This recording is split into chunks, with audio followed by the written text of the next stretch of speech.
3 women vanished in Jersey City over the span of 6 weeks, and nobody seemed to care. Not the police, who filed reports and forgot names. Not the media, too busy chasing bigger stories. Just me, sitting in my cramped Hoboken apartment at 2 a.m, staring at faces on my laptop screen until they burned into my retinas. Michelle Torres, 24, bartender at the Dock, gone February 3rd. Sarah Kim, 22, server at Portside Grill, disappeared February 19th. Amanda Wells, 26, hostess at 3 different restaurants in 4 months, last seen March 2nd. The police called them runaways, troubled girls with money problems who probably skipped town for better opportunities. Case closed, archived, forgotten. Except Michelle's mother showed me text messages her daughter sent the day before she vanished. Normal messages. Plans for Sunday brunch. Excitement about a new apartment she'd finally saved enough to afford. Sarah's roommate told me about the carefully organized belongings left behind. Laptop, phone charger, the vintage camera Sarah treated like a child. Amanda's cousin worked with her at the last restaurant. Said Amanda seemed nervous those final days, but wouldn't explain why. These weren't women running toward something. They were women running from something. Or worse, women who never got the chance to run at all. I'd been working this story for 2 weeks, sleeping 4 hours a night, living on coffee that tasted like burnt rubber, and determination. My editor at the Jersey Tribune, Mark Sullivan, had connected me with a contact in the Port Authority after I'd pitched him the initial angle. "Be careful, Lauren," Mark had said, leaning back in his chair, with that expression he got when a story made him nervous. I've known journalists who went after organized crime stories. Past tense. Known. The warning should have scared me more than it did. Mark's contact gave me shipping manifests and surveillance blind spots.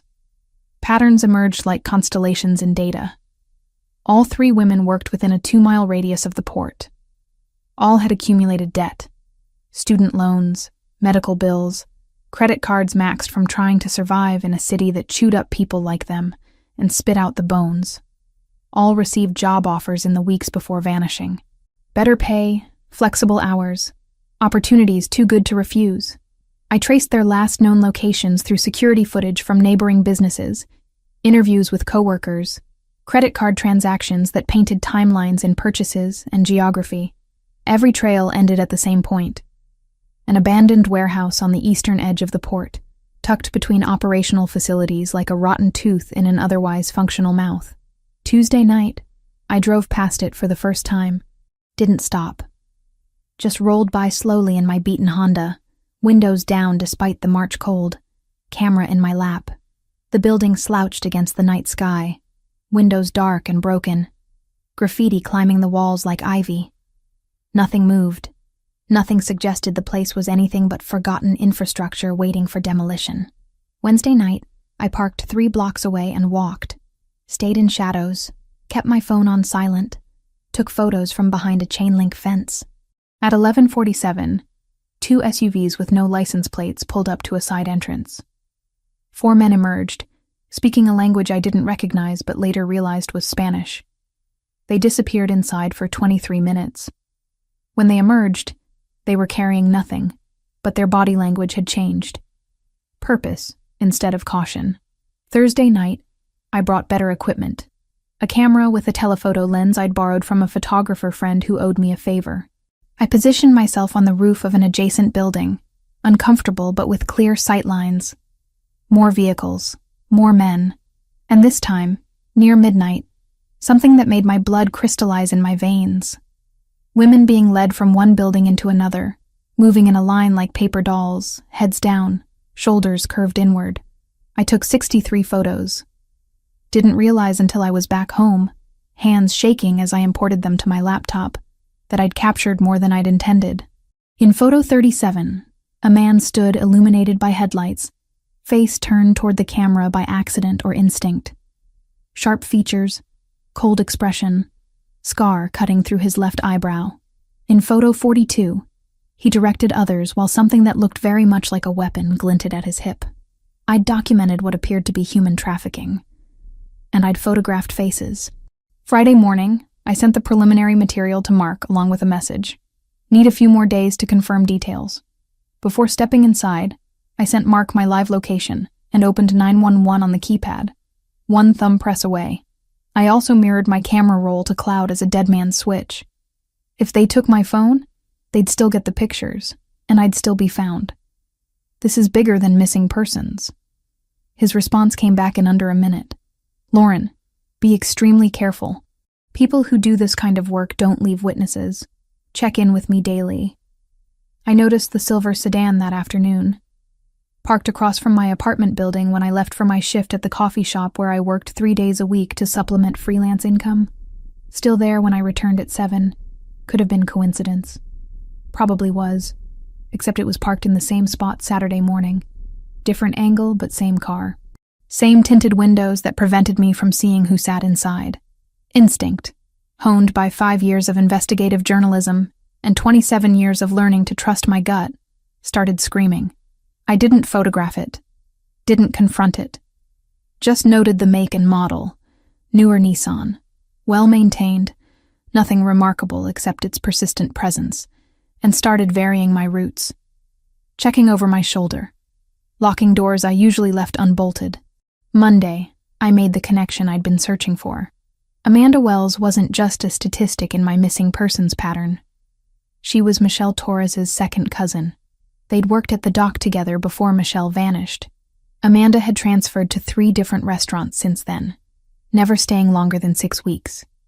She was running, and she was still alive. I found her through the restaurant grapevine, that informal network of servers and bartenders who always knew who was hiring and who was quitting, and who had drama worth discussing. Amanda Wells currently worked at Lucia's, an upscale establishment that catered to business professionals and people with expense accounts. Tuesday afternoon, I called the restaurant, asked for Amanda by name. When she came to the phone, her voice was guarded, suspicious of strangers who knew her schedule. My name is Lauren Reed.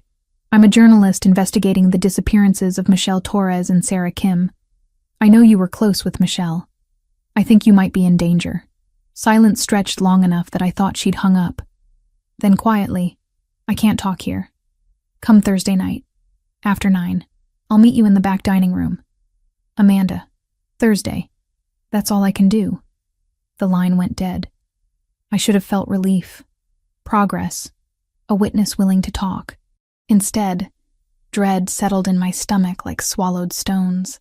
Thursday evening, I drove to Lucia's through streets slick with earlier precipitation. The restaurant sat in a gentrified section of Jersey City, where old warehouses had been converted into expensive lofts and artisanal coffee shops charged $7 for lattes. Lucia's occupied the ground floor of a renovated brick building, warm light spilling from tall windows. People visible inside, laughing and eating like the world was safe and predictable. I parked 2 blocks away. Checked my surroundings 3 times before locking the car. The silver sedan wasn't visible, but that didn't mean it wasn't there. Inside, Lucia's was elegant, without being pretentious. Dark wood, soft lighting, the smell of garlic and wine and fresh bread. A hostess greeted me with professional warmth. I asked for a table in the back. She led me through the main dining area to a quieter section with only 4 tables, currently empty, except for my presence. Your server will be right with you, she said, leaving me with a menu I barely saw. I ordered coffee when the server appeared. Nothing else. My stomach was too tight for food. At 8:53, Amanda emerged from the kitchen area. I recognized her from the photo her cousin had given me. Curly dark hair pulled back, large brown eyes that had seen too much. She glanced my way, nodded almost imperceptibly, then disappeared back through the kitchen doors. Waiting. Everything in journalism was waiting. At 9:12, 2 men entered the restaurant. They moved differently than the other patrons, scanning rather than looking, assessing rather than admiring. They requested a table near the entrance, positioning themselves with clear views of exits. One of them had a scar through his left eyebrow.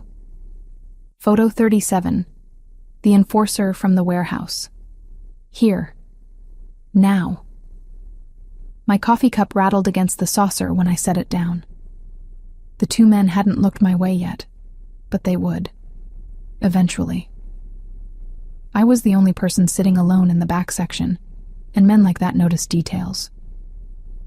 Amanda emerged again, carrying plates to another section. Our eyes met. She saw where I was looking. Fear washed across her face like water. I needed to leave, needed to get out before they connected me to the photos, to the investigation, to the fact that I knew what they were. But the bathroom was past their table. The kitchen entrance required walking directly in front of them. The only exit was blocked. My phone was in my purse. I could call 911. Say what? That scary men were eating dinner? That I had photos of possible criminal activity, but hadn't reported it yet because I wanted a complete story first? Amanda appeared at my table so suddenly I jumped. Her hands shook as she placed a water glass I hadn't requested in front of me. She leaned close, voice barely audible.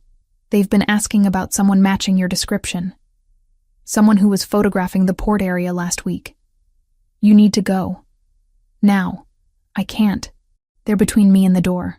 Then, she glanced around desperately. I don't know. I don't know what to do. Neither did I. For the first time in my career, I had no plan, no backup, no clever way out. Just rising panic and the certainty that I'd made a critical error in judgment by coming here. The napkin dispenser Thursday night. I didn't wait for courage to grow reckless. The moment the two men took the entrance table and started mapping exits like professionals, I texted Mark a code word we'd agreed on months ago. Not blue. And walked straight into the kitchen as if I worked there. A busser held the door for me on reflex. I kept moving, head down, through the service corridor, out into the delivery alley that stank of rain and bleach. I didn't run. I disappeared. I would live to try again. Tie-ins. Amanda saw it. Her eyes went wide.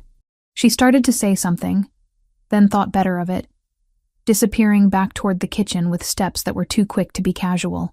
The men at the front table were talking to each other now, glancing occasionally toward the back section, toward me. One of them pulled out his phone. I was out of time. Friday arrived with a sky that promised more precipitation before the night ended. By the time I drove back to Lucia's, darkness had settled over Jersey City, and the first drops were already streaking my windshield. I should have canceled. Should have called Amanda and told her we'd meet somewhere public and safe in daylight. But the investigative journalist in me, the part that had pushed through every obstacle for the past 5 years, wouldn't let go. Amanda needed to talk. 3 women were missing, possibly dead. If I walked away now because I was scared, what did that make me? The parking situation was worse than Thursday. I ended up 3 blocks away again, jogging through increasing downpour without an umbrella because I'd left it in my other bag. By the time I reached Lucia's entrance, my hair dripped water down the back of my jacket, and my jeans clung uncomfortably to my legs. Inside was warm, crowded, loud with Friday night energy. Couples celebrating the end of their work week.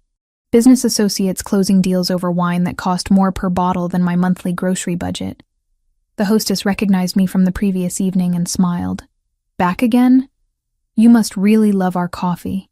It's the best in Jersey City, I lied, following her through the main dining area to the same back section.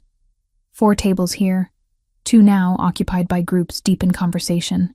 I took the corner table again, the one with sightlines to both the kitchen door and the main entrance. Amanda appeared within 5 minutes. She set down a water glass and coffee without making eye contact, voice barely audible over ambient noise. He said you'd come back. The guy who was asking questions about photographers. Ice crystallized in my veins. When did he ask? Yesterday. Showed my manager a picture. Grainy, like from a security camera. Asked if anyone recognized the woman. Her hand shook as she adjusted the water glass unnecessarily. I told him I'd never seen you before. I don't know if he believed me. Amanda, I can't stay. They're watching me, too. Whatever you're doing, stop. Those women who disappeared? That's what happens when you ask too many questions. She turned to leave, then paused. I get off at 10:30. If you're still alive by then, meet me at the 24-hour diner on Grove Street, 3 blocks north. She walked away before I could respond, weaving between tables with practiced efficiency. I should have left immediately. Paid for the coffee I hadn't touched, and disappeared into the rainy night before whoever was asking questions showed up in person.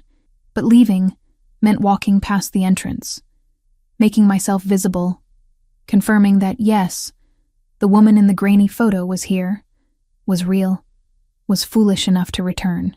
So I sat, watched the entrance like a prey animal tracking predators, checked my phone. 9:43. Mark had sent 3 messages asking for check-ins. I typed back, "At Lucia's. Meeting source. We'll call after." 9:57. A family of 4 was seated 2 tables away, the children arguing about dessert options. Normal. Safe. Everything I wasn't. 10:04. The 2 men entered. I recognized them instantly despite never seeing them this close. The one with the scar through his left eyebrow moved with the confidence of someone who'd hurt people and enjoyed it. His companion was shorter, stockier, with the build of someone who lifted weights religiously. They spoke to the hostess, requested seating near the entrance. They weren't here for dinner. The hostess led them to a table that gave them clear views of every exit. Professional positioning, the kind that came from training or experience or both. Scar Eyebrow's gaze swept the restaurant methodically, cataloging faces, dismissing most, pausing on mine for 2 seconds longer than necessary. My heart rate tripled. He didn't react, didn't signal recognition, just continued his scan before sitting with his back to the wall. But I knew. The pause. The assessment. He was comparing my face to whatever grainy image they had, deciding if I was worth approaching. I couldn't go out the front. The bathrooms were past their table, which meant walking directly into their line of sight. The kitchen was staff only, and would draw attention I couldn't afford. The only other exit was an emergency door I'd noticed Thursday, but it likely had an alarm, and would create exactly the kind of scene that would force confrontation. Trapped, like an animal in a cage, waiting for the predator to decide when to strike. The stocky one pulled out his phone, typed something, showed the screen to his companion. Scar Eyebrow nodded, then both looked directly at my table. No pretense anymore. No casual assessment. Just clear, focused attention that said they knew exactly who I was. Amanda emerged from the kitchen carrying plates for another table. She saw where I was looking, saw them looking at me. The color drained from her face. She served the plates, said something to the customers that must have been normal and polite, then walked to my table with steps that were measured and careful.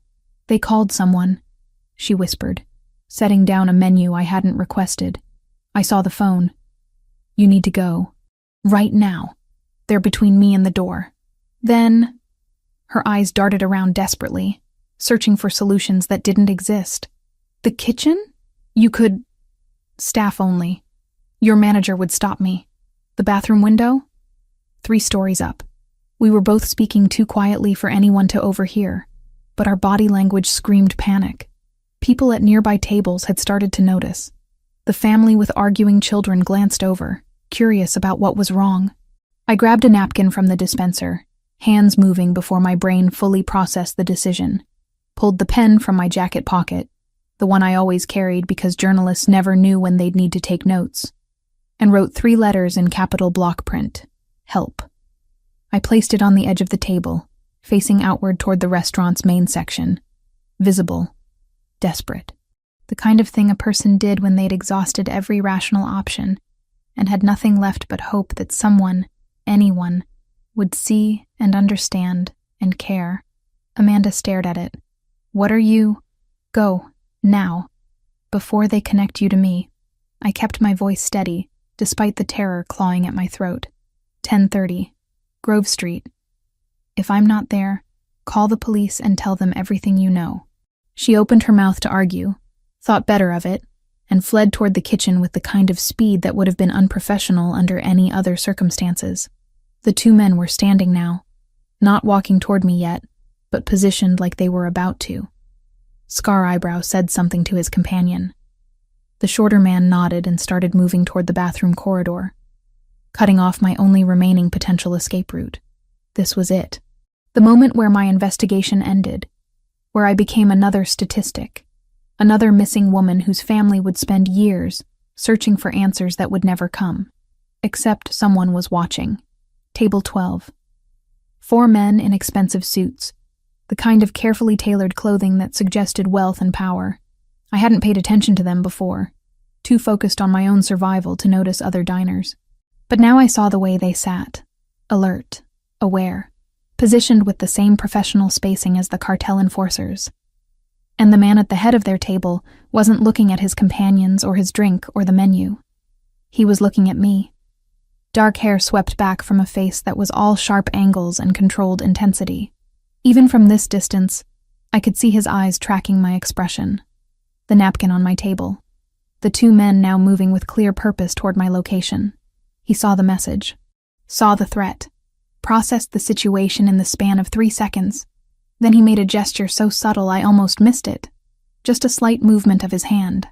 But his companions reacted immediately, positions shifting with practiced coordination. 2 of them stood and relocated themselves with seeming casualness. Except their new positions happened to place them directly between me and the approaching enforcers. The man from table 12 stood. He moved with the unhurried confidence of someone who'd never been afraid of anything in his life. Crossed the distance to my table in smooth strides that ate up space without appearing rushed. He sat down across from me without asking permission. Reached across the table. Picked up the napkin with my desperate plea written on it. And folded it calmly before placing it in his jacket pocket. "You're having a difficult evening," he said. His voice was low, controlled, with an accent I couldn't quite place. Not quite American. Something Mediterranean bleeding through despite clear English. His eyes held mine with an intensity that made it hard to breathe. "I'm going to help you, but you need to do exactly what I say. Do you understand?" I nodded because words had abandoned me entirely. "What's your name?" "Lauren." It came out barely above a whisper. "Lauren Reed." "Lauren." He repeated it like he was testing the weight of it. "I'm Gabriel. Those men who are currently reconsidering their approach. Do you know why they're interested in you? I'm a journalist. I've been investigating disappearances. I took photos near the port. I think I photographed them without realizing it." His expression didn't change, but something flickered behind his eyes. Recognition, understanding, or perhaps calculation. "And now they've found you." "Yes." Gabriel glanced toward the 2 enforcers, who had stopped their advance and were now engaged in what looked like a tense conversation with Gabriel's men. "They're going to leave now. But this isn't over. They know where you live, where you work, everyone you've talked to. You understand that, yes?" The reality of it hit me like cold water. "Yes." "Then you're coming with me." Not a request, not a suggestion. Those men answer to people who won't hesitate to make you disappear, and they're currently deciding whether to cause a scene in a public restaurant or wait for a more opportune moment. He stood, placed a hand on my shoulder. Firm, possessive. A clear signal to everyone watching. "Gather your things. We're leaving through the front entrance. Stay close to me." My body moved on autopilot. Grabbed my phone, my keys, my jacket. Stood on legs that felt disconnected from my brain. Gabriel kept his hand on my shoulder, guiding me toward the entrance like we were together. Like this was normal. Like I hadn't just written a plea for help, because I thought I was going to die. The 2 enforcers watched us approach. Scar Eyebrow's hand disappeared inside his jacket. Gabriel's men positioned themselves strategically, blocking any potential confrontation. For 5 seconds, the tension was so thick I could taste it. Metallic, sharp, dangerous. Then Scar Eyebrow's hand emerged empty. He nodded once, a gesture that somehow conveyed both retreat and promise of future confrontation. He and his companion walked out the front door ahead of us, disappearing into the rain-soaked night. Gabriel guided me out seconds later. The rain had intensified into a downpour that immediately soaked through my jacket. A black SUV with tinted windows idled at the curb, engine running, driver barely visible through the storm. Gabriel opened the back door and maneuvered me inside before following. The door closing with a solid thunk that felt impossibly final. "Drive," he said to the front seat. Fort Lee, the secure location. The SUV pulled away from Lucia's, leaving behind the warm light and the witnesses and the illusion of safety I'd tried to maintain. I finally found my voice. "Who are you?" Gabriel looked at me with an expression that wasn't quite sympathetic, but wasn't cold either. Something in between. Someone who just made a lot of complications for himself by interfering in cartel business. But we can discuss that when you're somewhere they can't get to you. He paused. Though I suppose you deserve honesty. My name is Gabriel Ricchetti. My family controls port operations in this area, has for 3 generations. The men who were hunting you work for people trying to take our territory, which means you've accidentally walked into the middle of a war you didn't even know was happening. Mafia. He was Mafia. I'd asked a crime boss for help, and he'd actually provided it. The irony would have been funny if I wasn't still shaking from adrenaline and terror, and the realization that I'd just traded one kind of danger for another. The safe house in Fort Lee wasn't what I expected. Not that I knew what to expect from a Mafia hideout, but this felt less like a prison, and more like an expensive hotel suite someone had fortified against invasion. Bulletproof windows. Reinforced door with 3 separate locks. Camera feeds showing the building's exterior on a monitor in the living room. Comfortable furniture in neutral tones that suggested a professional decorator rather than criminal pragmatism. Gabriel showed me the layout without commentary. Bedroom here, bathroom there, kitchen stocked with basics. A guard would be stationed outside 24/7. His name was Luca, Gabriel said, and he'd been with the family for 12 years. Trustworthy. Loyal. Concepts that apparently mattered in this world I'd stumbled into. Why Fort Lee? I asked, finally finding my voice after the silent car ride. You said Manhattan was neutral territory. This is still New Jersey. Still my territory. But Fort Lee has infrastructure we've maintained for years. Security systems, safe routes, people who know not to ask questions. Gabriel studied me with those unsettling dark eyes. You'll be comfortable here. More importantly, you'll be alive. He left before I could process whether that was reassurance or threat. Alone in the apartment, I locked myself in the bathroom and threw up. Adrenaline crash, terror belatedly catching up, the reality of my situation finally penetrating the shock that had insulated me since Lucia's. I'd asked a crime boss for help. He'd provided it. And now I was in his safe house, under his protection, which meant under his control. The woman staring back at me from the mirror looked younger than 27.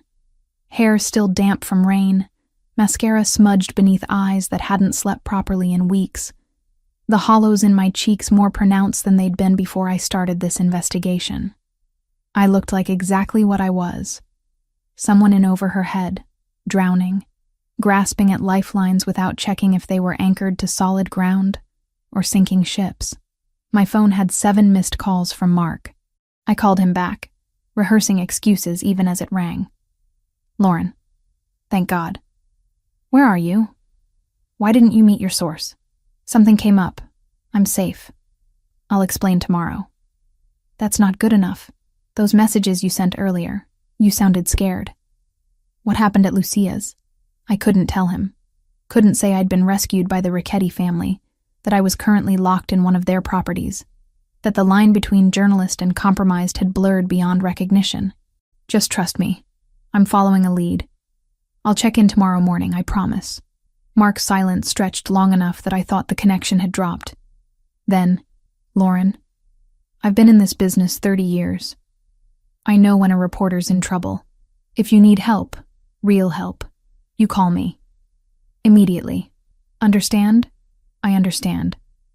I ended the call before he could push further, guilt sitting heavy in my stomach alongside the lingering nausea. The apartment had Wi-Fi. Of course it did. Probably monitored, probably tracked, but I needed information more than I needed privacy. I spent the first night researching Gabriel Ricchetti, compiling a profile the way I would for any investigative piece. The Ricchetti family had controlled port operations in northern New Jersey for 3 generations. Started with legitimate shipping in the 1950s, expanded into less legitimate ventures by the 1970s. Protection rackets, loan sharking, gambling. Nothing as brutal as drugs or human trafficking. There seemed to be lines even organized crime didn't cross. At least not publicly. Gabriel had assumed control 8 years ago after his father was killed in what newspapers called a targeted assassination by Russian competitors. He was 36. Never married, according to public records, though one gossip blog mentioned a long-term girlfriend who'd died 3 years ago. No children. No scandals. Just a carefully maintained presence at charity events and business functions. The respectable face of a family business that operated in shadows. While researching, I kept thinking about my parents. About the drunk driver who'd killed them on Route 80 5 years ago. About how he'd gotten 18 months for vehicular manslaughter and was released in 9 for good behavior. About how the system that was supposed to deliver justice had failed spectacularly, leaving me with grief and rage and nowhere to direct either. Now I was trusting a criminal to provide the justice that same system couldn't. The irony burned like acid reflux. But maybe that's why I wasn't more terrified. Gabriel operated outside the law, but at least he was honest about it. He didn't pretend to be something he wasn't. Didn't promise fairness while delivering corruption dressed in legal terminology. Gabriel returned the next morning with coffee from a place that clearly took the craft seriously. Rich, smooth, none of the bitterness I'd grown accustomed to from my own cheap beans. "You didn't sleep?" he observed, settling into the chair across from where I sat on the sofa. "Neither did you." The shadows under his eyes matched mine. "I had calls to make, arrangements to confirm." He sipped his own coffee, studying me over the rim. "Tell me everything about your investigation. Start from the beginning. Don't leave anything out." So I did. Laid out the entire timeline. Michelle Torres, Sarah Kim, Amanda Wells, the patterns I'd discovered, the warehouse surveillance, the photos I'd taken that captured faces I shouldn't have seen, how the silver sedan had been following me, how Amanda had agreed to talk before those men showed up at Lucia's. Gabriel listened without interrupting, his expression growing harder with each detail. When I finished, he set down his cup with enough force that liquid sloshed over the rim. "How long has this been happening?" "The disappearances started 6 weeks ago, but the warehouse activity, I only documented it over the past week." "And you sent this information to your editor?" "Preliminary findings. Nothing that would compromise the investigation or put him at risk." Gabriel stood, paced to the window, stared out at Fort Lee's streets like they held answers. "The cartel moving into human trafficking in my territory. That's not just a violation of agreements. That's a declaration of war. Your territory," I repeated. "You act like you own this city. Parts of it, yes. The port, the shipping lanes, certain business districts. My family has maintained these operations for decades through carefully balanced relationships with other organizations. We don't traffic humans. We don't deal hard drugs. Those are lines we don't cross." He turned back to me. "The Sinaloa cartel knows this, which means they're either testing our boundaries or they don't care about consequences." "And what are the consequences?" His smile held no warmth. "That depends on how diplomatic I'm feeling when we have our discussion." The first 48 hours blurred together in frustration. I was used to moving, investigating, actively pursuing leads. Being confined felt like suffocation despite the apartment's space. But I forced myself to be productive, organized my existing evidence into coherent timelines, cross-referenced witness statements, built a framework for the story I'd eventually publish. Gabriel visited twice daily, always bringing food that was too good for me to have ordered myself. Thai takeout from a place I'd never heard of, Italian from a restaurant that required reservations months in advance. He never stayed long, just checked that I had what I needed, and left. On the third night, after he'd brought dinner and was preparing to leave, I stopped him with a question I'd been avoiding. "Why are you helping me? Really? Don't give me the territorial violation excuse. You could have let them take me, eliminated a witness, kept your hands clean." Gabriel paused at the door, hand on the knob. "You asked for help. That matters." He glanced back. "And you're trying to save women nobody else cares about. That matters too." The morning of the 4th day, Gabriel arrived earlier than usual. No coffee this time, just urgent energy that filled the apartment like ozone before lightning. I confirmed it. The cartel is using that warehouse to process women before moving them south. They've been operating for 3 months, bringing in girls from restaurants and bars, promising legitimate work, then trafficking them across state lines. His jaw tightened. 17 women have gone through that location. Your 3 disappeared, are part of a larger operation. The number hit me like cold water. 17. Not 3 isolated cases, but systematic exploitation. We need to tell the police, the FBI, someone with actual authority to... And how long will that take? How many more women will disappear while they build cases and file paperwork? The system you want to trust is the same one that failed your missing women in the first place. He wasn't wrong, which made it worse. So what do you propose? You eliminate them yourself? That makes you just as bad. No, Gabriel said quietly. That makes me effective, but I'm not suggesting murder. I'm suggesting we dismantle their operation our way. Fast, thorough, permanent. And then you document it all. Publish the story that forces official investigations. Give those families the answers they deserve. I should have refused. Should have demanded he take me to the police station immediately despite knowing how that would end. But sitting in that apartment, looking at the evidence I'd compiled over weeks of investigation, thinking about Michelle's mother and Sarah's roommate and Amanda's terror, I made a decision that probably damned whatever remained of my journalistic integrity. What do you need from me? Gabriel's expression shifted, something like respect crossing his features. Everything you've gathered. Every photo, every timeline, every piece of evidence. And your trust that I won't use this to destroy you later. Trust. From a crime boss. The absurdity would have been funny if the stakes weren't measured in lives.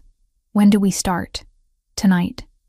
But first, you're going to tell me exactly what that silver sedan looked like. Because if cartel enforcers were following you, they know where you live. And that means anyone connected to you is a potential target. Amanda. Mark. My landlord who'd seen me coming and going. The barista at my regular coffee shop who knew my order by heart. Everyone became collateral damage in a war I'd triggered by trying to expose the truth. I gave Gabriel the details, watched him relay information to people whose names I didn't know, orchestrate protection for civilians who had no idea they needed it. In that moment, seeing him work with brutal efficiency to minimize harm, I understood why his family had maintained power for generations. It wasn't just violence and intimidation. It was this: the careful calculation of risk, the strategic deployment of resources, the cold pragmatism that accomplished in hours what bureaucracy would take months to fail at. And I understood something else. I wasn't a captive in this apartment. I was a collaborator. The distinction mattered, even if the consequences would be identical. Gabriel's proposal came with morning coffee on the 5th day. He set 2 cups on the kitchen counter and leaned against it with the kind of casual confidence that made the apartment feel smaller. I need you to make a decision, he said without preamble. Either we work together to dismantle this operation properly, or I take you to the nearest FBI field office and let the system handle it. Your choice. The system. The same bureaucracy that had let Michelle Torres's case go cold in 48 hours. The same machinery that filed reports and forgot faces while women disappeared into shipping containers bound for the border. What does working together mean? You give me everything you've collected. I use my resources to confirm details, track movements, identify key players. You organize it into something that forces official action once we've already extracted the victims. He paused. And you trust that I won't use any of this against you later. Trust. The word sat heavy between us. And in return, you get the story. Real justice for those families. And you stay alive long enough to publish it. I should have negotiated. Should have demanded guarantees, protections, something more concrete than his word. Instead, I heard myself say, when do we start? The next 2 weeks rewired my understanding of investigative journalism. Gabriel didn't just have sources. He had infrastructure. People embedded in Port Authority, customs, shipping companies. Within 3 days, he'd confirmed that the warehouse operation had been active for 3 months. 17 women processed through that location. Most moved to secondary sites in Texas and Arizona, before disappearing completely into trafficking networks. Mark's contact in the Port Authority provided independent verification, unaware he was corroborating intelligence from organized crime. I spent 12-hour days cross-referencing shipping manifests with surveillance footage Gabriel's people had acquired through methods I deliberately didn't ask about. Building timelines, mapping routes, creating documentation that could survive legal scrutiny. Amanda Wells called on day 6. Gabriel's security had tracked her down. offered protection she initially refused before accepting after a second approach by cartel enforcers. She was scared but willing to talk, finally. I should have spoken up when Michelle vanished. Amanda's voice cracked through the phone line. But I was terrified they'd come for me next. After I turned down their job offer, 2 other girls from Lucia's accepted. Maria Hernandez and Chloe Grant. Both disappeared last week. 2 more names for my growing list. 2 more families waiting for answers. You couldn't have known, I told her, though the words felt inadequate. I knew enough, she exhaled shakily. At least I know you're trying to stop them now. Gabriel arranged for Amanda to be relocated to his family's protection network, somewhere in Pennsylvania, he said, with people who owed him favors. She'd be safe until this was resolved. The work consumed daylight hours. But evenings brought different challenges. Namely, the growing awareness that Gabriel and I occupied the same space with increasing frequency. He'd arrive with dinner, stay while I worked, ask questions about my process. I'd catch him reading over my shoulder, making suggestions that demonstrated surprising grasp of journalistic standards. You need to remove this section, he said one night, pointing at my laptop screen. It implies knowledge of my family's legitimate shipping operations. Gives prosecutors ammunition to claim you're protecting me. I'm not protecting you. I'm protecting the integrity of the investigation. Same result. Different motivation. His shoulder brushed mine as he leaned closer to read. Change the phrasing here. Make it about general port corruption rather than specific businesses. He was right, which annoyed me more than the correction itself. Where'd you learn about journalistic ethics? I read. He moved away. Settled into the chair across from me. Contrary to popular belief, criminals aren't illiterate thugs. Some of us even went to college. Where? Rutgers. Business administration. Lasted 3 semesters before my father pulled me into the family operations full-time. He said it without bitterness, just statement of fact. What about you? Columbia. Journalism school. Graduated with honors and $80,000 in student debt. Your parents must have been proud. The opening was too perfect to ignore. They were. Right up until a drunk driver ran a red light on Route 80 and killed them both. 5 years ago. The driver got 18 months. Served 9. Gabriel's expression shifted. Not pity, but recognition. And that's why you do this. Why you chase stories nobody else cares about. Justice shouldn't depend on whether you're important enough for people to care. My voice came out harder than intended. Michelle Torres worked 3 jobs. Sarah Kim was putting herself through community college. They deserved better than being filed under probable runaways, because investigating took effort. Silence stretched between us, charged with something I couldn't name. Finally, Gabriel spoke. My wife died 3 years ago. Cancer. By the time we caught it, treatment options were limited to making her comfortable while we watched her disappear. The confession surprised me more than it should have. This man who controlled territory and commanded loyalty with a glance, admitting to helplessness. I'm sorry. She was 32. Had plans. Wanted children. A house somewhere quieter than Jersey City. Normal life away from family business. His jaw tightened. I gave her 3 years of marriage and a funeral.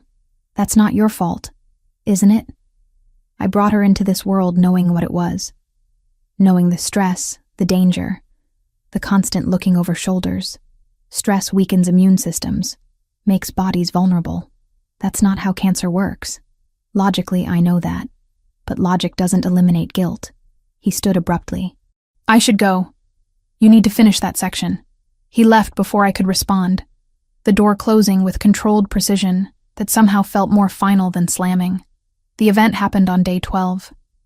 Gabriel appeared mid-morning with a garment bag and expression that brooked no argument. There's a benefit tonight at the Waldorf. I need to make an appearance, maintain connections with legitimate business community. You're coming with me. Absolutely not. Lauren, the cartel knows you're missing. They're searching. If you're seen at my side at a public event, it sends a message. You're under protection. Touching you means declaring war. He set the garment bag on the sofa. Plus, I could use company. These things are insufferably boring. The dress inside was green emerald, floor length, elegant without being ostentatious. The kind of thing I'd never afford on freelance journalist income. I can't accept. It's not a gift. It's camouflage. Gabriel's tone left no room for negotiation. Car leaves at 7. Be ready. The Waldorf was everything I expected. Crystal chandeliers, marble floors, people whose jewelry probably cost more than my annual income. Gabriel navigated the space with practiced ease, introducing me as a writer working on a piece about port modernization. Plausible enough that nobody questioned it, vague enough that conversations stayed superficial. I'd forgotten how it felt to be looked at as someone who belonged in spaces like this. The dress helped, as did Gabriel's hand at the small of my back. Subtle claim of association that kept unwanted attention at bay, until the drunk businessman decided proximity and alcohol made me available. You're far too pretty to waste time on boring port talk, he slurred, pressing too close, breath reeking of scotch and entitlement. Come have a real conversation with me. No, thank you. I stepped back. He followed. Don't be like that. I'm just being friendly. Gabriel materialized between us with the kind of speed that suggested violence was muscle memory. He didn't touch the man, didn't raise his voice. Just positioned himself as physical barrier, expression communicating threat more effectively than words ever could. The lady declined your invitation. Find somewhere else to be. The businessman's face went through several shades of red before survival instinct overrode alcohol courage. He retreated, muttering excuses nobody cared to hear. Gabriel's hand found mine, laced our fingers together. We're leaving. The car ride back to Fort Lee happened in charged silence. I stared out the window, watching city lights blur past, hyper-aware of Gabriel beside me, his proximity, the warmth radiating from his body in the enclosed space, the way his jaw stayed tight, tension rolling off him in waves. You didn't need to do that, I finally said. Yes, I did. I can handle drunk idiots myself. I don't doubt that. But you shouldn't have to. He turned toward me, close enough that I could see flecks of gold in his dark eyes. Lauren, we need to address what's happening here. What's happening here? This. Us. The fact that I can't stop thinking about you despite knowing it's the worst possible complication. My breath caught. Gabriel, you're intelligent, brave, infuriatingly principled. You challenge me. Make me want things I convinced myself I'd given up. His hand came up, fingertips brushing my cheek with unexpected gentleness. But my world is dangerous. People close to me become targets. I've already lost someone I cared about. I can't. I kissed him before he could finish the sentence, closed the distance between us and pressed my mouth to his, swallowing whatever excuse he was constructing. For 2 seconds, he froze. Then something in him broke. His hand tangled in my hair, pulling me closer as he kissed back with intensity that stole my breath. The driver cleared his throat. We'd arrived at the Fort Lee apartment, idling in the underground parking garage. Gabriel pulled away, breathing hard, forehead resting against mine. This is a terrible idea. Probably. I'm not good for you. That's my decision to make. He kissed me again, softer this time, before the car door opened and reality reasserted itself.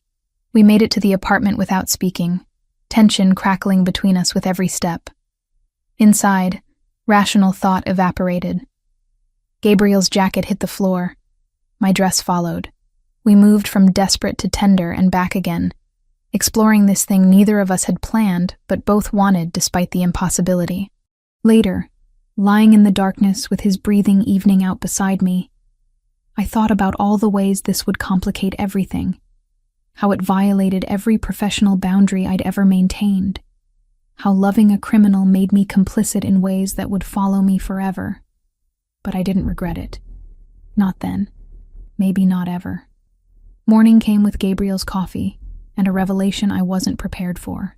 He set the cup in front of me, expression carefully neutral in a way that immediately triggered alarm bells. There's something you should know, he said, settling into the chair across from mine.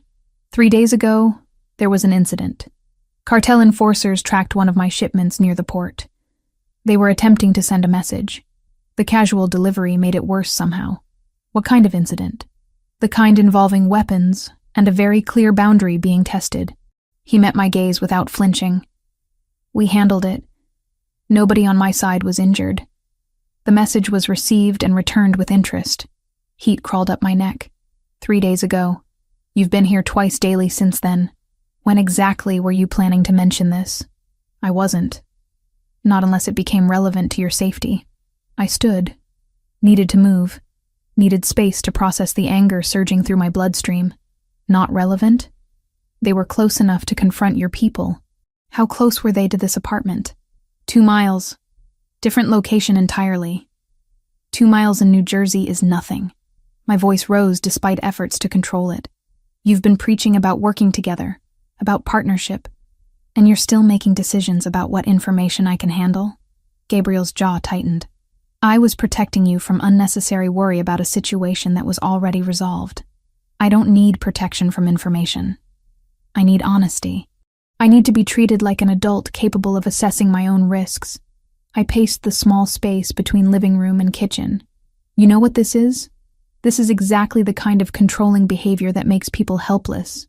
You think you're being noble, keeping me safe by keeping me ignorant. But all you're doing is making sure I can't make informed decisions. You want informed decisions? His tone sharpened. Fine. Informed decision. There are currently 6 known cartel enforcers actively searching for you.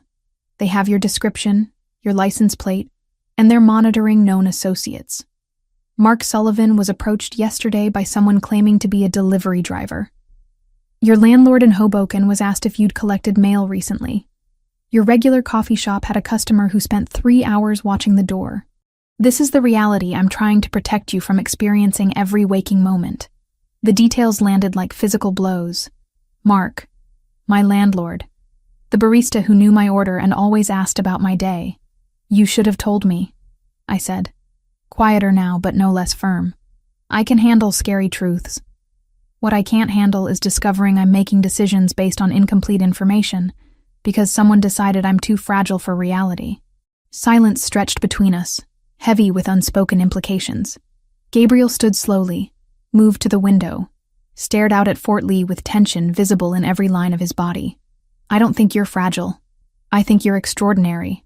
That's the problem. His voice dropped, rough with something I couldn't name.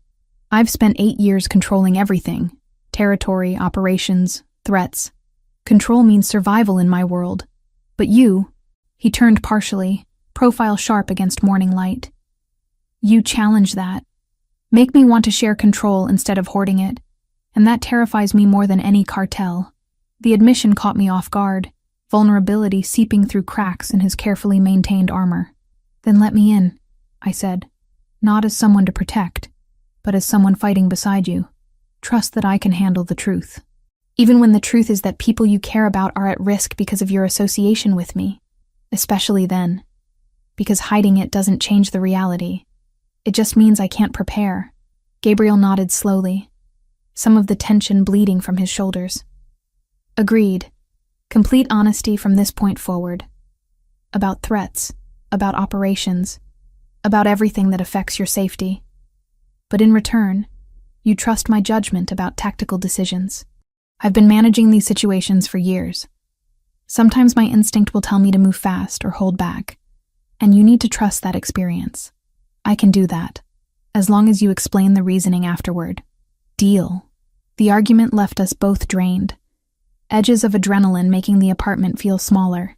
Gabriel returned to his chair, scrubbed hands over his face in a gesture that made him look younger, more human than the controlled crime boss persona he typically projected.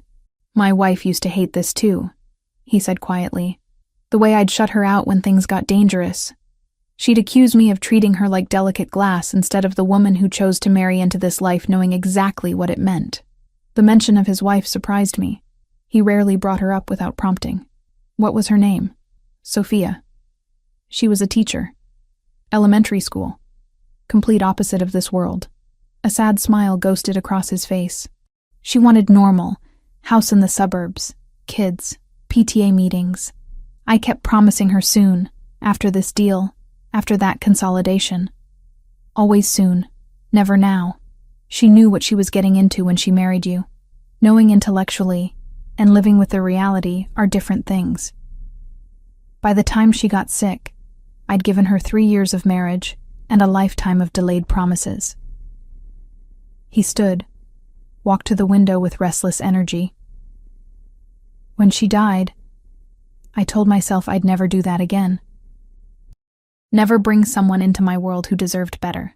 Never make promises I couldn't keep about normal futures. My throat tightened.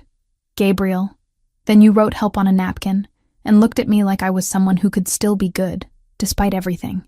He turned, eyes holding mine with intensity that made breathing difficult. You're not her. You're nothing like her. You understand this world's darkness because you've reported on it. You're not asking for normal, but maybe that's why I can do this again. Because with you, I'm not pretending to be something I'm not. The confession stripped away pretense, leaving raw honesty that resonated in my chest.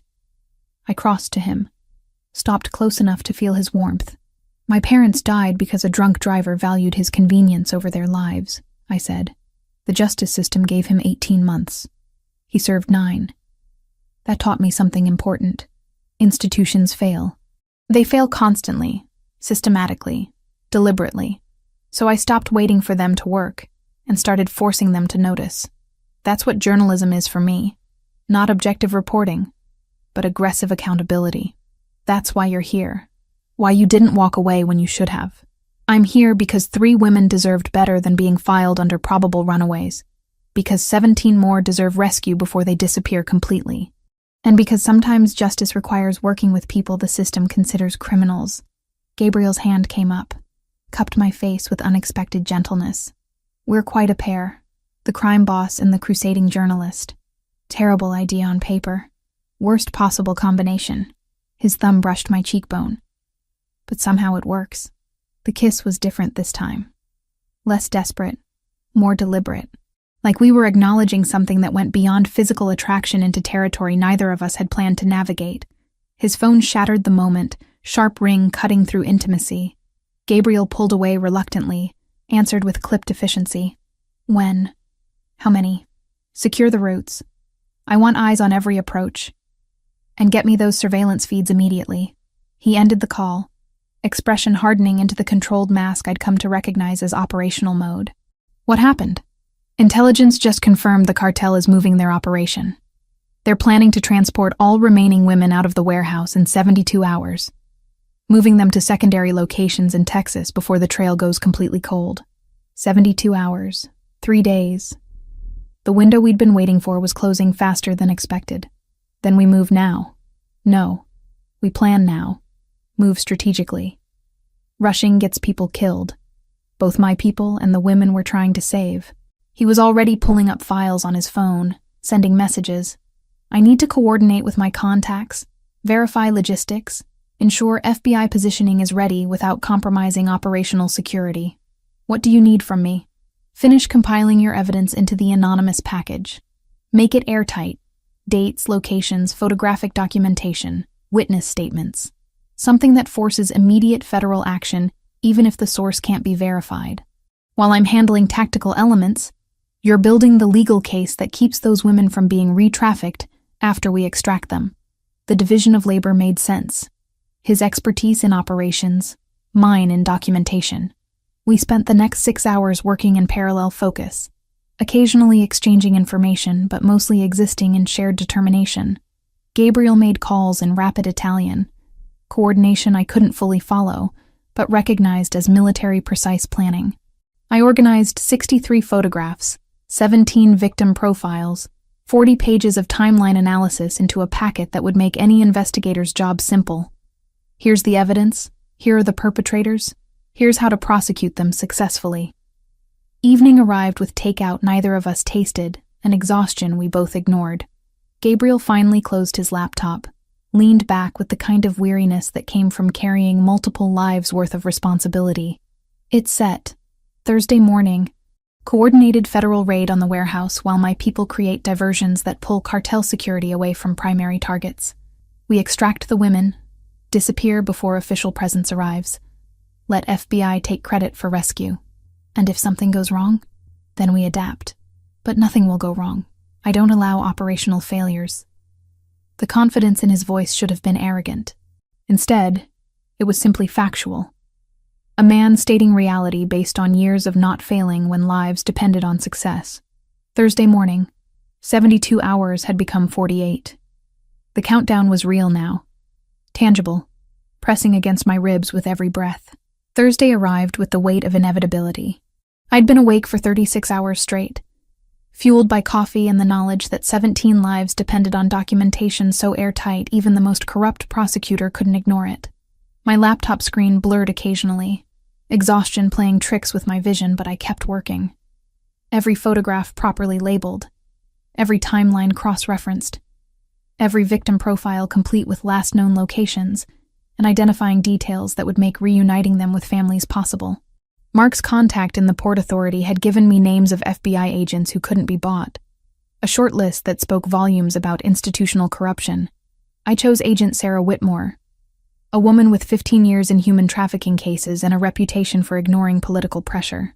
The package would reach her desk by courier at 9:30 Thursday morning, anonymous but impossible to dismiss. Gabriel coordinated his side of operations with military precision. Phone calls in rapid Italian, maps spread across the kitchen table marked with routes and timing.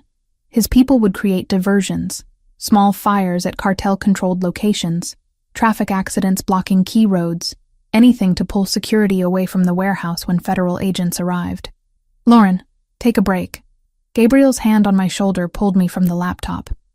"You've been staring at that screen for 4 hours without moving. Almost done. Just need to verify these shipping manifests against... It's perfect. It's been perfect for the last 6 revisions." He closed the laptop gently but firmly. "If you don't sleep, you'll be useless when we need you alert." He was right, which I hated admitting. I let him guide me to the bedroom, collapsed onto the mattress still wearing yesterday's clothes. Sleep came fast and heavy, dreamless exhaustion that pulled me under like drowning. Gabriel woke me at 7 Thursday morning with news that made my pulse spike. "It's happening. FBI received the package. They're mobilizing a tactical team. Raid scheduled for 9:15. I was on my feet before fully processing his words, adrenaline burning through lingering exhaustion. "How do you know?" "I have someone inside. Not an agent, administrative staff who owes my family favors." She confirmed Whitmore took the package directly to her supervisor. "They're treating it as credible threat requiring immediate action." He handed me coffee, steam rising in lazy spirals. "My people are in position. Everything proceeds as planned." The next 2 hours crawled and sprinted simultaneously. Gabriel monitored communications on encrypted channels, relaying updates. Federal vehicles en route. Tactical team assembling 3 blocks from target. Cartel security still at full strength, unaware of approaching storm. 9:12. Gabriel's phone buzzed. He listened, expression hardening. "Understood. Hold position until I give clearance." He ended the call, met my eyes. "FBI is moving in. Radio silence from this point forward." We waited in suffocating quiet. I imagined the scene unfolding. Armored agents breaching warehouse doors, weapons drawn, shouted commands echoing off concrete. Women huddled in darkness, not knowing if this was rescue or something worse. Cartel enforcers making split-second decisions about fighting versus fleeing. At 9:47, Gabriel's phone rang. One-word conversation. "Confirmed. 17 women secured," he said, something like relief bleeding through his controlled facade. "FBI has custody. No casualties on either side. Clean extraction." The breath I'd been holding escaped in a rush. 17. Michelle Torres, Sarah Kim, 15 others whose names I'd documented but never met. Alive. Safe. Being processed through systems that would reconnect them with families and provide support services I'd carefully listed in my anonymous package. "Michelle and Sarah?" I asked, needing confirmation. "Both accounted for. Physically unharmed, though psychologically..." He trailed off. We both understood trauma didn't need visible wounds to be devastating. "And the third? The one from my original investigation?" Gabriel's expression closed. "Dead. 2 weeks ago. She tried escaping through a window.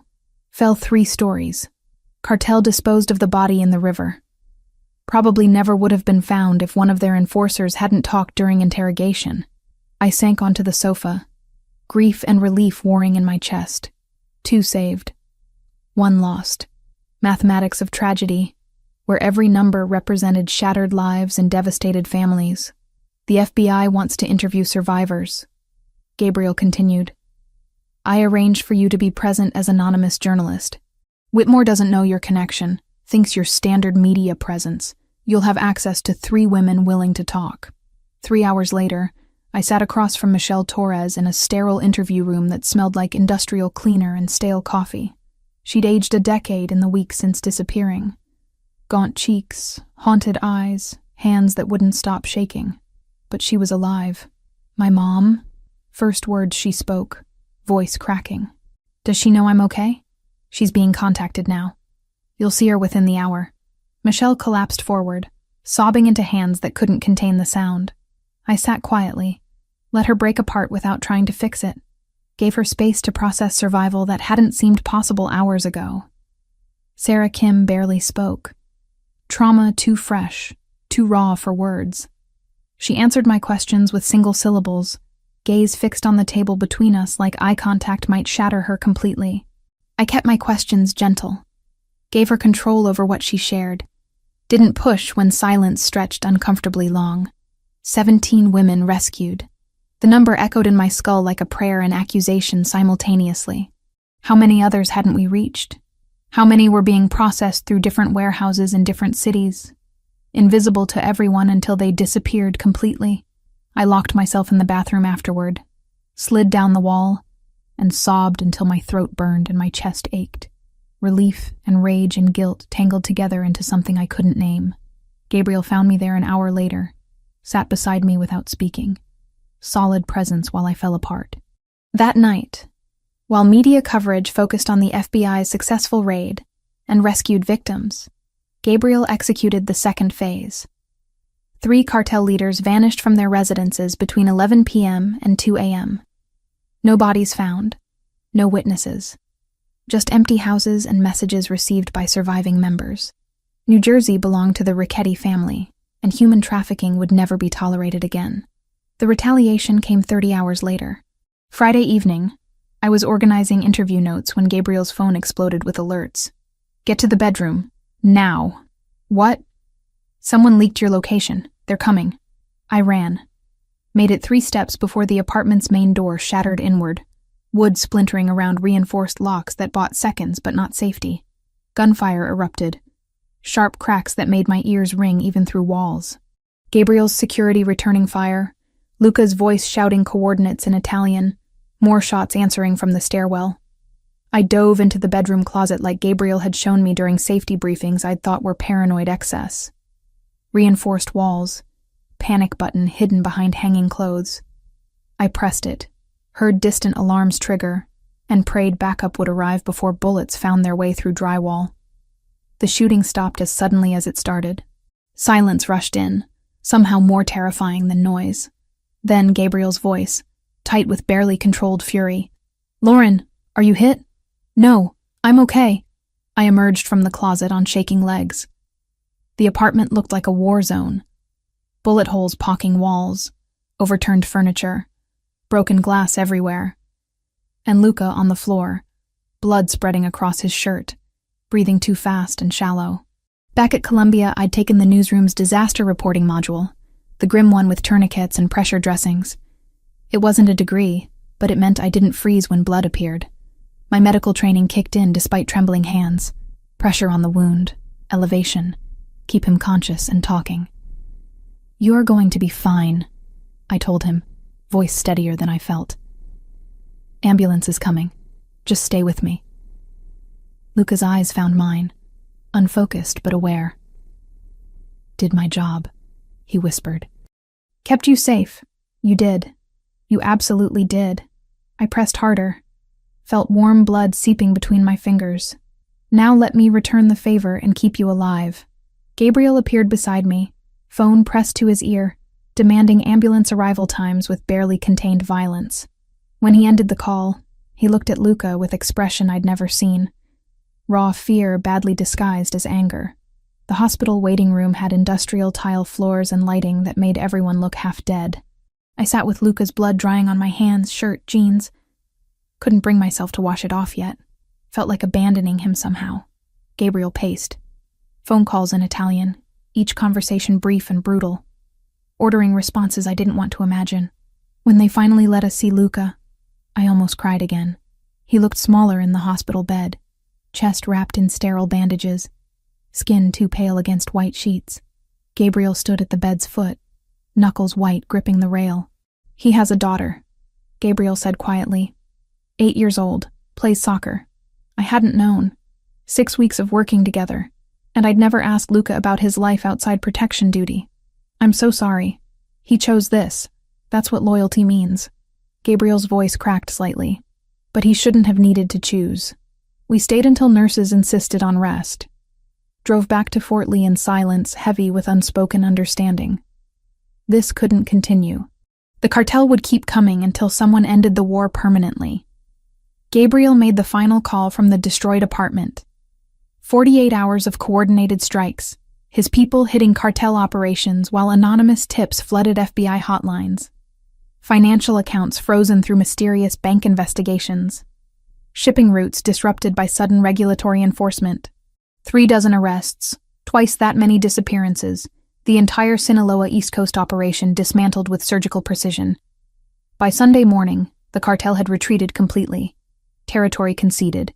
Leadership decimated. And Gabriel Ricchetti's reputation as someone you didn't cross now included human traffickers alongside every other criminal enterprise that had learned this lesson the hard way. I sat in the wreckage of the apartment that had been my home for 6 weeks, surrounded by evidence of violence I'd survived, and understood I'd crossed a line I could never uncross. I wasn't just reporting on this world anymore. I was part of it. 3 weeks after the raid, I sat across from Mark Sullivan in his cluttered office at the Jersey Tribune, watching him read my story for the 5th time. He'd printed it out, made notes in red pen that bled through the margins like wounds. His reading glasses kept sliding down his nose. He'd push them up, squint at a paragraph, shake his head, continue reading. "This is dynamite," he finally said, setting the pages down with deliberate care. "National-level investigative journalism. Pulitzer-worthy, if I'm being honest." He removed his glasses, met my eyes directly. "It's also going to make a lot of powerful people very uncomfortable." "Good. That's the point." "Lauren." He leaned back, chair creaking under his weight. "I've been in this business 30 years. I know when a reporter has a source, and I know when they have something more than that." His voice dropped. "Whatever protection you had during this investigation, whoever provided it, they left fingerprints all over this story. Not in what you wrote, but in what you didn't write. The gaps are as revealing as the content." My throat tightened. "I documented everything I could verify independently. Every fact in that article has 3 sources minimum. The investigation is clean. The investigation is immaculate. That's what worries me." Mark tapped the manuscript. "Nobody gets this kind of access without connections. I don't want to think about too hard. Just promise me you know what you're doing, and that if you ever need to walk away, you will." I wanted to promise. The words wouldn't form. Mark seemed to understand. He nodded once, picked up his red pen. "We publish Friday. Front page, above the fold. And Lauren, be ready. This is going to change everything." The story ran with a headline that made my hands shake. "Invisible no more. Inside the human trafficking network that operated in plain sight. 4,000 words documenting systematic exploitation, police negligence, 17 rescued lives." I wrote about Michelle Torres's mother who never stopped searching. Sarah Kim's roommate who filed reports the police ignored. Amanda Wells's courage in escaping when accepting seemed safer. I mentioned an anonymous source with extensive knowledge of criminal operations in the port area, exactly once, buried in paragraph 12. Everything else came from official documents, survivor interviews, FBI confirmation. Gabriel existed nowhere in my published work except as carefully constructed absence. By Monday, the story had been picked up by the Associated Press. Tuesday, it was trending on social media. Wednesday, 3 major newspapers offered me staff positions with salaries that seemed fictional. Thursday, I received notification that the article had won the New Jersey Press Association's award for investigative journalism. Professional success I'd dreamed about for 5 years arrived all at once, and it felt hollow. I couldn't celebrate publicly with the person who'd made it possible. Couldn't thank Gabriel in speeches or interviews. Couldn't acknowledge that justice had required collaboration with someone the system defined as criminal. Mark called Friday evening. Amanda Wells just sent flowers to the office. Said to tell you she's engaged, working at a restaurant in Pennsylvania, finally sleeping through the night. Thought you'd want to know. Something loosened in my chest. Thank you for telling me. There are 17 families sleeping better because of your work. Hold on to that when the complications get overwhelming. The complications arrive Saturday, in the form of Gabriel's text. Need you at a meeting tonight. Atlantic City. Formal dress. Car picks you up at 6. Atlantic City meant the yearly gathering where New Jersey's organized crime families pretended to be legitimate businessmen discussing shipping contracts and real estate development. Gabriel had mentioned it once. Required attendance, elaborate theater, everyone knowing exactly what everyone else really did, but maintaining polite fictions anyway. Why do you need me there? His response came immediately. Because hiding you makes you vulnerable. Claiming you publicly makes you protected. The dress he sent was midnight blue, elegant without ostentation. I wore it with growing dread, understanding that whatever happened tonight would be irreversible. Going public as Gabriel's partner meant permanently joining his world in ways even living in his safe house hadn't accomplished. The venue was a waterfront hotel, the kind with valets in white gloves and doormen who never made eye contact. Gabriel met me in the lobby, took my hand without asking permission, and led me into a ballroom where 50 men in expensive suits pretended not to be measuring each other for weaknesses. Lauren Reed. He introduced me to a silver-haired man, whose ring probably cost more than my car. Investigative journalist. The one who broke the trafficking story. The man's eyes sharpened with recognition. Impressive work. Those families owe you everything. His gaze shifted between us, calculating. And you're here with Gabriel. How interesting. That word, interesting, carried implications I felt in my bones. We made rounds through the room, Gabriel introducing me consistently, clearly, as his, not his date, not his guest, but unmistakably his partner in ways that transcended a single evening. I shook hands with men whose names I recognized from police files, smiled at women who wore diamonds like armor, participated in conversations about port modernization that were really about territory and control. Then Anthony Ricchetti cornered us near the bar. He was shorter than Gabriel, stockier, with the kind of face that suggested charm layered over cruelty. 42, according to Gabriel's briefing. Ambitious since childhood. Frustrated by always being second. Cousin, Anthony's smile didn't reach his eyes. Introducing your journalist to everyone. Bold move. Not bold. Necessary. Gabriel's hand found the small of my back. Lauren's work brought positive attention to issues that matter. The families respect that. Do they? Anthony's gaze fixed on me with uncomfortable intensity. Or do they wonder if she's documenting our conversations for her next story? If Gabriel's judgment has been compromised by a pretty face and convenient circumstances? My judgment, Gabriel said quietly, removed a trafficking operation from our territory and prevented federal attention from landing on legitimate operations. Nobody here has grounds to question effectiveness. Your judgment started a war that cost us resources and exposed vulnerabilities. Anthony leaned closer, voice dropping.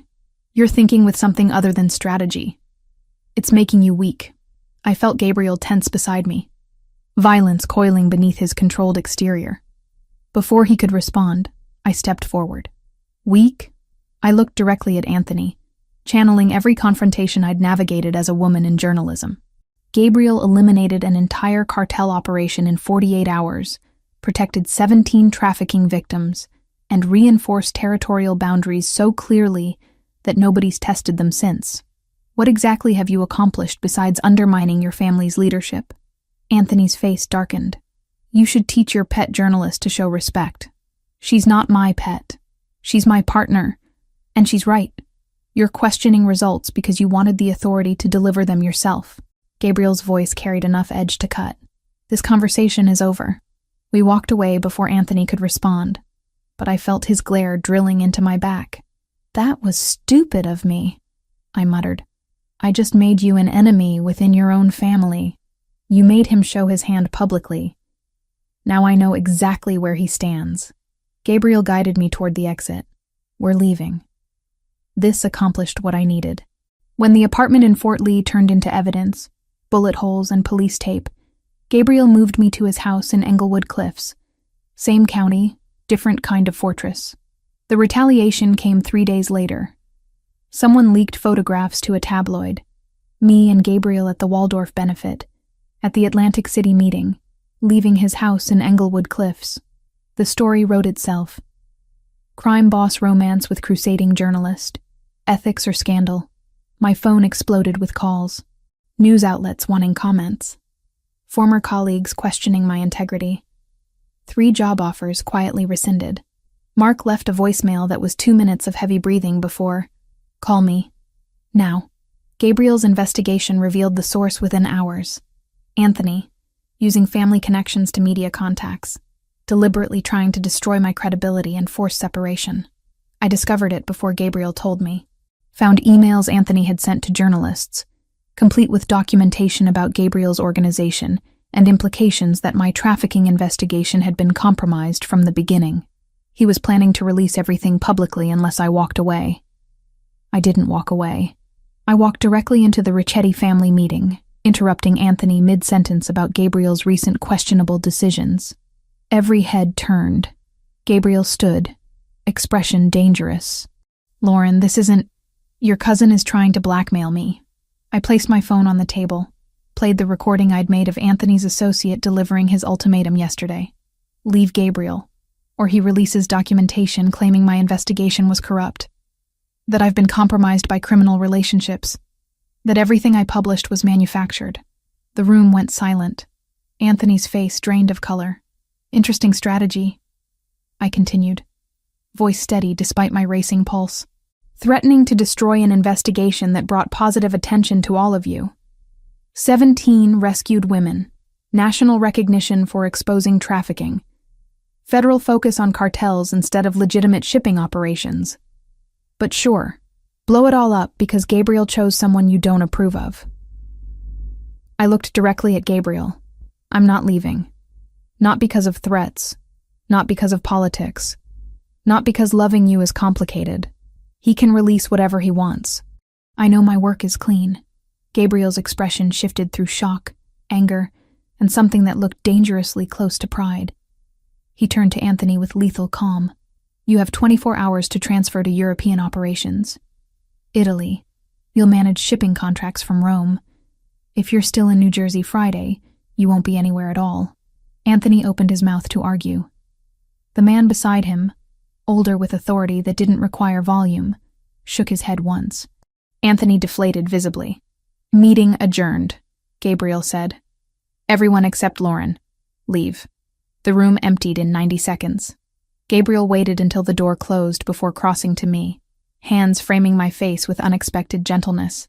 "You confronted my cousin in front of the family." "Yes." "Defended your integrity and mine simultaneously." "Yes. That was either the bravest or most foolish thing I've ever witnessed. Probably both." My voice shook now that adrenaline was fading. "Did I just make everything worse?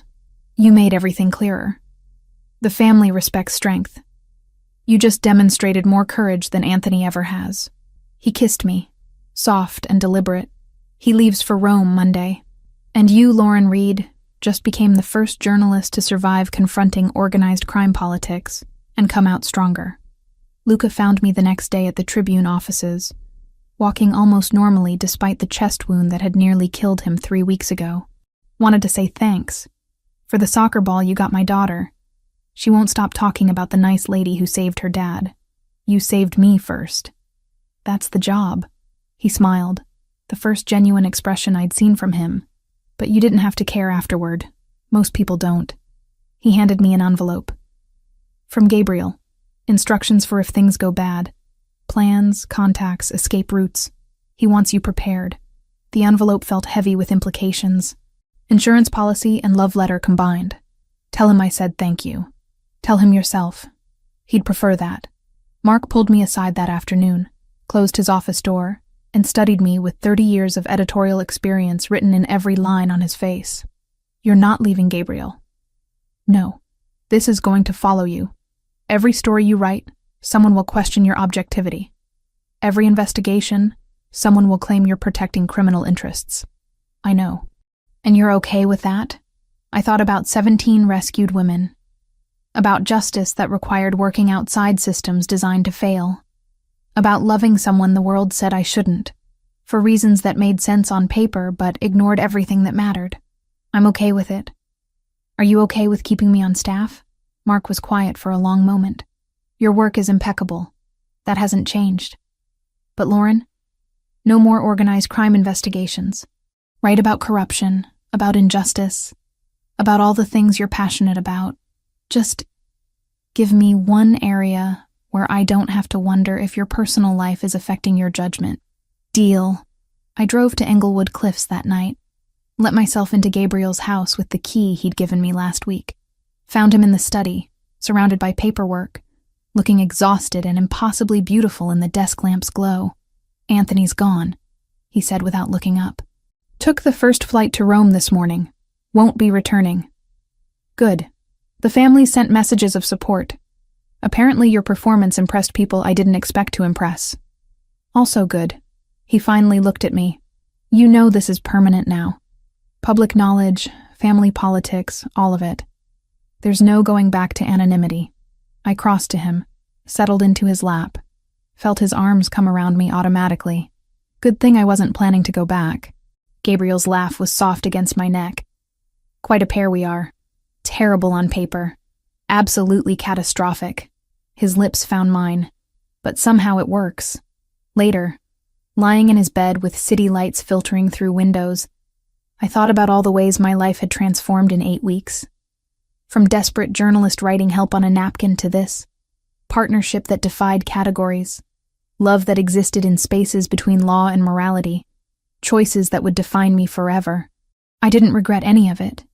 Not the complications, not the compromises, not the permanent mark this world had left on me. Some stories required living inside them to tell properly. This was mine. And I was just beginning.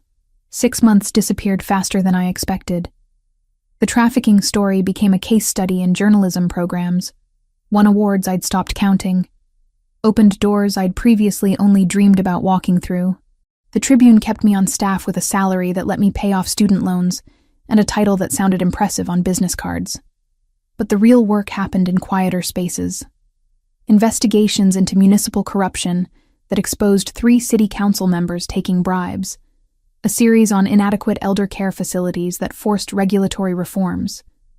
Stories about injustice that didn't require navigating organized crime politics or questioning my objectivity every time I submitted copy. Mark never asked directly if I was still with Gabriel. He didn't need to. The move from Fort Lee to Englewood Cliffs wasn't exactly subtle, and my new address appeared on paperwork he filed with HR. He just nodded when I told him, offered one piece of advice. Keep your professional reputation spotless. Give nobody ammunition to question your work. I took that seriously. Every investigation triple-sourced. Every claim documented beyond reasonable doubt. My writing became sharper, more precise, knowing that scrutiny would follow everything I published. The house in Englewood Cliffs felt like home faster than my Hoboken apartment ever had. Space to think, without walls closing in. Garden where I could actually breathe outdoor air without car exhaust. Gabriel's presence filling rooms with the kind of comfort I'd never expected to find, with someone whose world operated so far outside mine. Luca recovered completely from the chest wound that nearly killed him. He showed up one Saturday with his daughter Sophia, 8 years old with gap-toothed grin, and soccer ball she insisted I signed despite my protests that I knew nothing about sports. You saved my dad, she informed me with the absolute certainty only children possess. That makes you family. Family. The word meant something different now than it had 6 months ago. Gabriel's people treated me with respect that evolved past professional courtesy into genuine acceptance. I wasn't just the boss's girlfriend. I was someone who'd proven herself in ways they understood, standing ground against Anthony, refusing to be intimidated, choosing this life with full knowledge of its complications. Gabriel taught me Italian in the evenings, patient with my terrible pronunciation, amused when I confused vocabulary in ways that changed entire meanings. I forced him to museums on Sunday afternoons, art galleries he claimed to hate, but studied with intensity that suggested otherwise.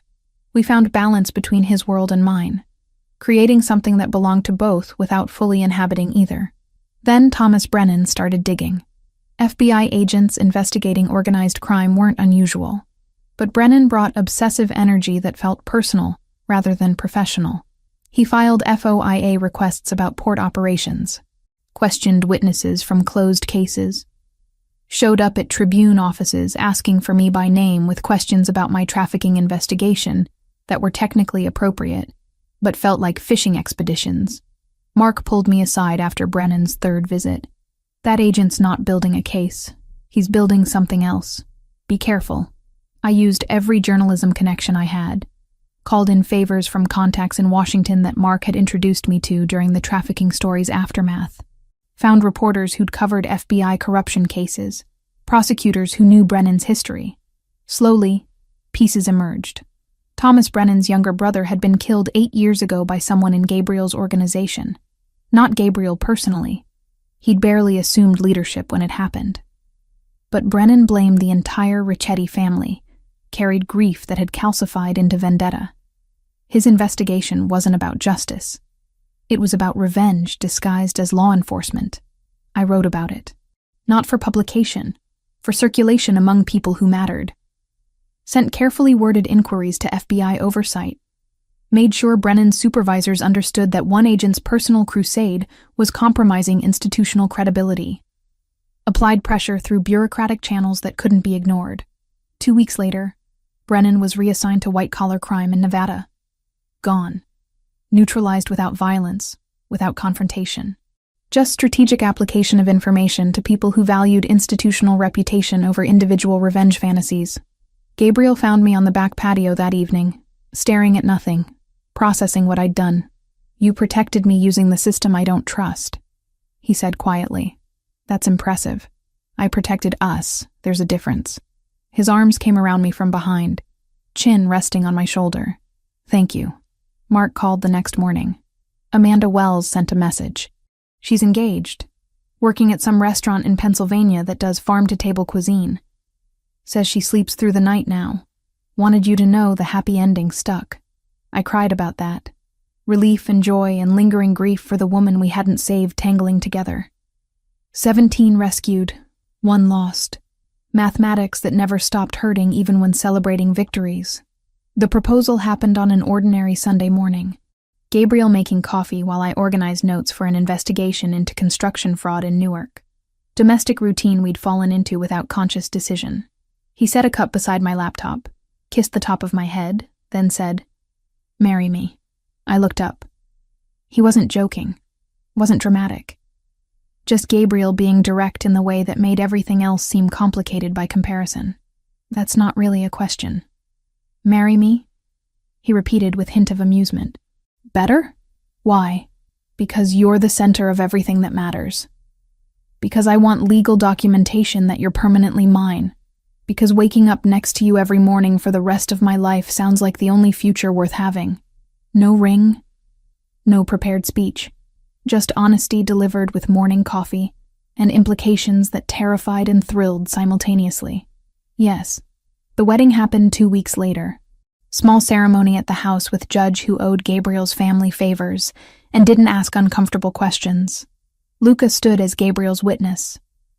Mark showed up as mine, looking uncomfortable in formal attire but smiling genuinely when I walked into the garden where Gabriel waited. I wore champagne instead of white, truth in advertising, with dress that cost less than the shoes Gabriel's cousin's wife suggested I buy.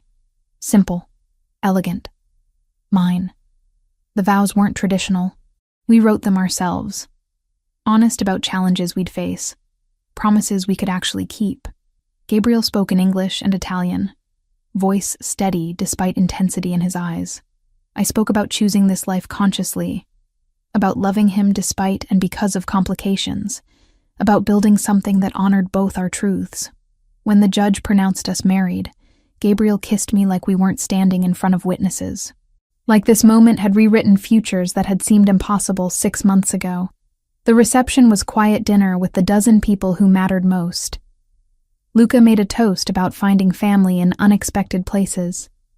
Mark offered dry commentary about journalists' terrible decision-making that made everyone laugh because they knew he meant it affectionately.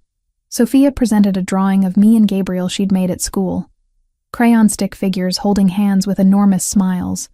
That night, lying in bed as husband and wife instead of partners navigating undefined territory, Gabriel traced patterns on my shoulder and asked, "Any regrets?" "Not one. Even knowing how complicated this makes everything?" "Especially knowing that." I turned to face him. Simple would have been boring anyway. 3 months later, I sat in my home office working on the construction fraud investigation, documenting illegal waste disposal, bribery schemes involving city inspectors, safety violations that had nearly killed workers, important work that didn't involve organized crime except tangentially. Gabriel appeared in the doorway carrying plates of pasta he'd cooked himself, another skill I'd discovered after moving in. His cooking surpassed mine by embarrassing margins. Take a break. Eat something that isn't coffee and determination. I saved my work, closed the laptop, joined him at the kitchen table we'd picked out together last month. Ordinary domestic evening that contradicted the extraordinary circumstances of our lives. Mark's editor called about another award nomination, I mentioned between bites. They're annoyed I keep winning things while refusing to take the staff positions bigger papers offer. You prefer autonomy over prestige. I prefer being able to look at myself in the mirror while doing work that matters. I studied him across the table. Speaking of which, how was your day of definitely legitimate shipping contract negotiations? His laugh was warm, familiar. The sound of someone who understood I wasn't questioning his morality, but acknowledging its complexity. Profitable and legal, mostly legal. The gray areas were very gray. As long as nobody got trafficked or murdered, I'm declaring success. Such high standards from my wife. My wife. The phrase still felt new. Would probably always feel slightly surreal. We finished dinner, cleaned up together, fell into the evening rhythm we'd constructed from 2 very different lives. Later, in bed with city lights filtering through windows, Gabriel pulled me close and whispered something in Italian I'd learned meant, "my heart." I whispered back in fractured Italian that made him smile. Telling him I loved him in a language I was still learning, would probably always be learning. Just like I'd always be learning how to navigate the impossible life we'd chosen together. Some stories didn't have neat endings. Some involved living daily in spaces between right and wrong, justice and compromise, love and complications. This was mine, and I'd make that choice again every single morning.